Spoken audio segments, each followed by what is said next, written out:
Did you know that the total number of extinct species in the world has reached 785 and a further 65 are only found in captivity or in cultivation?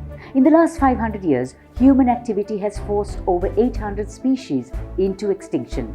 With World Wildlife Day being celebrated this week, let's remember that our actions could either save our wildlife or sound their death knell. Welcome to Prime Group Kaleidoscope with me, Savithri Rodrigo.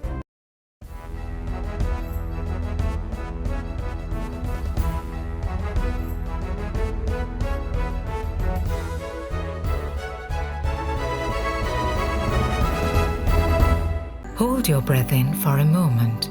Find your calm. This is the Green Embassy, Homagama. Invest just 3 million rupees to reserve 0710 777 Prime Lands Residencies PLC. March is International Women's Month, and our dose of positive, daring, different will focus on issues impacting women, like this week on women and water. We also listen to a rising rap sensation's catchy new single and get a prescription for the country's revival. And don't forget, there's your speed reading gift with Sanjeev Jayaratnam.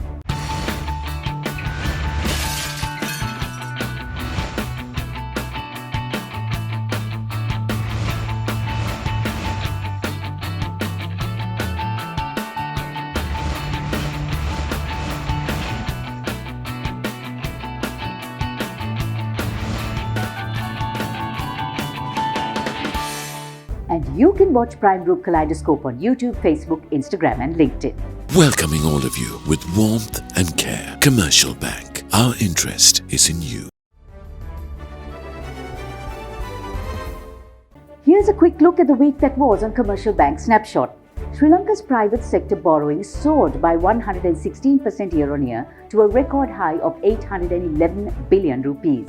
Inflation was up to 15% in February from 14.2% in January.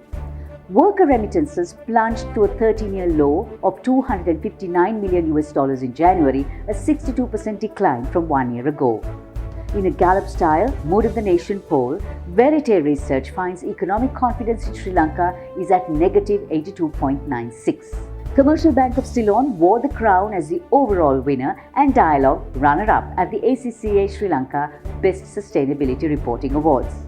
A sight not seen in some time, the current gas shortage is seeing kerosene carts making a comeback in Colombo. Welcoming all of you with warmth and care. Commercial Bank. Our interest is in you.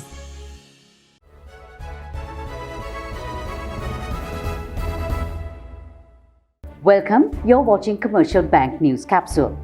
Sri Lanka's outstanding public debt is now a whopping 17 trillion US. Many discussions and debates highlighted debt restructuring and reaching out to the IMF as the panacea for our debt-ridden nation. However, Advocata prescribes resetting the country's economy before approaching the IMF for a bailout. Chief Operating Officer Dhananath Fernando spells out the 7-point policy prescription to reset the economy. The first idea is to have a cash transfer system for poor people, for the most vulnerable people during the time of economic reform, because poor people will be the most affected during the times of economic reforms. Second is having an independent central bank and rethinking about our monetary policy that we follow. Already it's too inflationary and the central bank independence have been in question. Third is reforming our state sector and state-owned enterprises.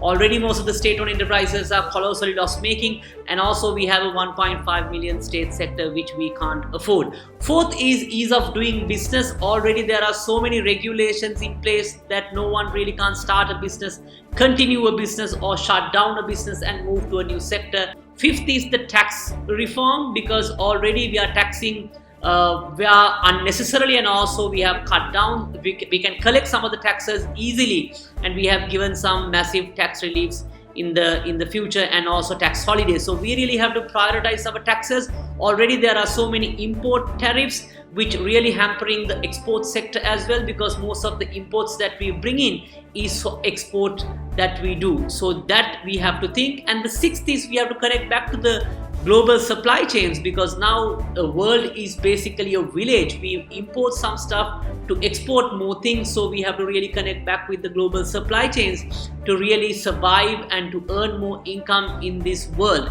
Seventh is, if you are already in line with the first six, then we can consider about debt restructuring. But our recommendation is, first, our priority and our focus have to be on the reforming, resetting the economy and bringing the economic reforms. That's the only way that we can come out from this economic crisis. The Colombo stock market gained somewhat amid positive retail activity this week. But by close of market on Thursday, the indices moved down slightly by 0.56% and the daily turnover averaged 3.4 billion rupees.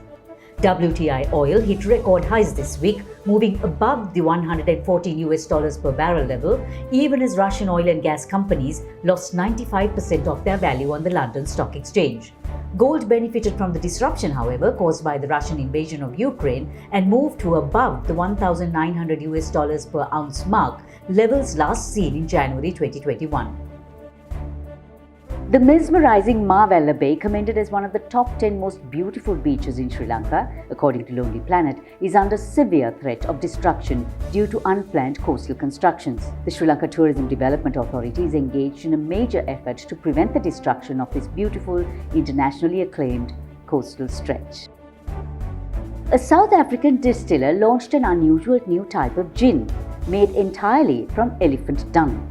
This unconventional new beverage, made by soaking dried elephant dung in water and brewing it to extract its flavors, is already being exported 1,500 bottles a month. Hold your breath in for a moment. Find your calm. This is the Green Embassy Homagama. Invest just 3 million rupees to reserve 0710 777 Prime Lands Residencies PLC. To all the bookworms and progressing readers out there, have we got the perfect gift for you? Get on board with speed reading with Sanjeev Jayaratnam. You can join this immensely rewarding program from anywhere in the world, and it's a guaranteed treat for any bibliophile. We are here to better your lives and champion your every goal. With 12 billion rupees worth of customer benefits in 2020 and a life insurance fund worth over 100 billion rupees, our strength is your strength. You focus on your goals. We will take care of the risks. Srilanka Life.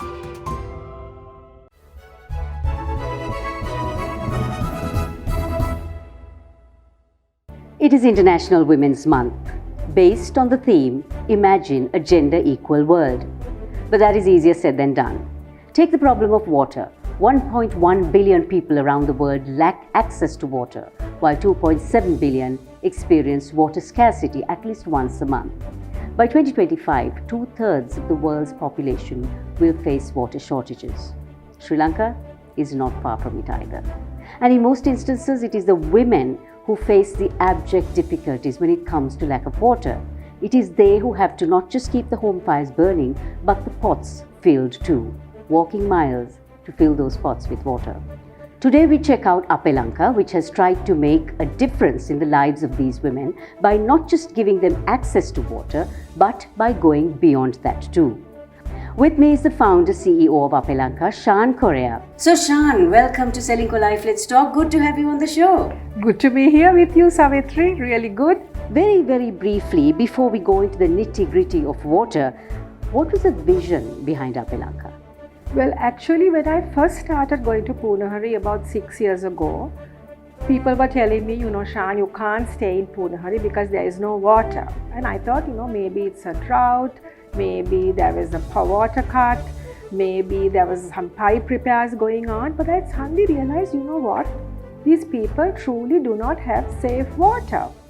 And I thought we must somehow try and give the school children water, because it was horrible to think that they were going to be in school thirsty all the day time and not be able to do sports and stuff like that. And then what happened was, in 18 months or within 18 months, musicians sang, artists painted, children broke their piggy banks, and so many people did so many events, and we were managed to give water to all the children. And the vision of Apelanka is very simple. If we care enough to dare, if we want to do something for the people who are disadvantaged and who need our help, Everyone can give up their time in some way or the other, all their resources, just like the musicians, just like the children, just like the fashion designers or celebrity chefs, and work together in partnership with each other to try and do something for people who need our help. How does the fact of no usable water actually impact the lives of women? අපේ ඉන්න තැන මොට්ටියංගලම් පූනේලි කියපයන් ක්‍රාන්ති අපිට වතුරු නෑ බොණ්ඩත් වතුරු නෑ ඊ අපි වතුරු බොණ්ඩ නැති වෙලා ඉතියා අපේ මොනුපුරාලා පොඩි ළමයි තේරම ඇවිල්ලා ඉතියා ඒගොල්ලන්ට වතුරු බොණ්ඩ නැතිව මාල්ල පුතේ ඉතියා අටටකින් වතුරු ගෙනාලා දුන්නා අපි සල්ලි වලට තමයි වතුරු දෙන්නේ. In October last year, when we went to hand over the water purifying system in Mottiyakulam, Kiranchi, a GN division in Punahari, this lady came up to me in the opening ceremony and she said, I'm here today, but I have no water to cook my rice. And that is how it impacts women, that they have no water to cook food for their families sometimes. They don't have water to drink and their children are thirsty. They don't have water to clean, to wash their clothes or to have a bath. And they have to travel long distances when their husbands are away and carry big buckets of water all on their own from wherever the water is available to their homes. So this has given them so much freedom to do other things, and it has given them so much peace of mind. That's such a basic thing that you and I take for granted, they now have. So what are the tangible impacts that you have seen on these women and their families? Well, the tangible effect that I see in these women is a very simple thing, that they are smiling. They are smiling and they are thankful and they have hope, and they are saying, come and look at our home garden. Now we can grow our food, grow vegetables, we can grow fruit, and we have stuff to eat, and our children are healthier. So they are just so light-headed and so much of peace and hope for the future. That's the tangible effect. So what's next for the women of Punahari? We wanted to make them self-reliant, we wanted them to live in dignity, we wanted them to have hope. So we thought the best way to assist them is to get them to cultivate their home gardens. Most of the people there are fishing from the fisher families. So when their husbands do not fish, or during the monsoon season or the Varakam Kale, they have no job, which means sometimes they are often hungry, they are oftentimes hungry. So home gardens is a good way in which they can do something in their own gardens to be able to help them to have a square meal at least once or twice a day. Women and water, so intertwined. Women and water, Absolutely. So basic, Exactly. something we take for granted, and it's like magic for them. And what a difference it makes to the world, to our growth, to future generations. Good luck, Chan, for the good work you are doing in making the lives of women, and therefore the country and the world, that much better.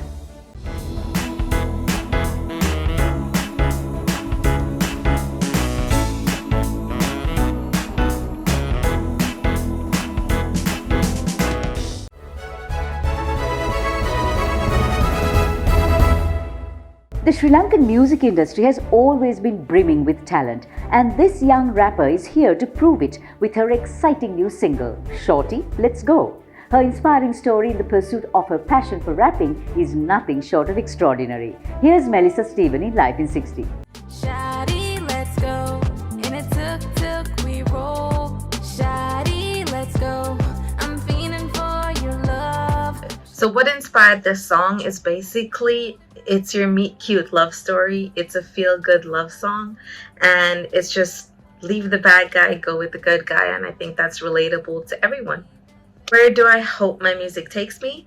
Well, I would love to travel to see other countries, perform for different audiences, and explore different cultures, and yeah, I really hope that's where it takes me. Feeling no defines the season. Love is the reason. This is surreal though. No, I can't breathe when I feel your heartbeat. We get undressed, oh yeah. No, I can't speak with your body close to me. By the sunset, oh yeah. He said, Shawty, let's go. He don't treat you right no more. Shawty, let's go. In a tuk-tuk we roll. Shawty, let's go. I'm fiending for... We'll be back next Friday. Here's our Kaleidoscope takeaway. Nature to be commanded must be obeyed. Come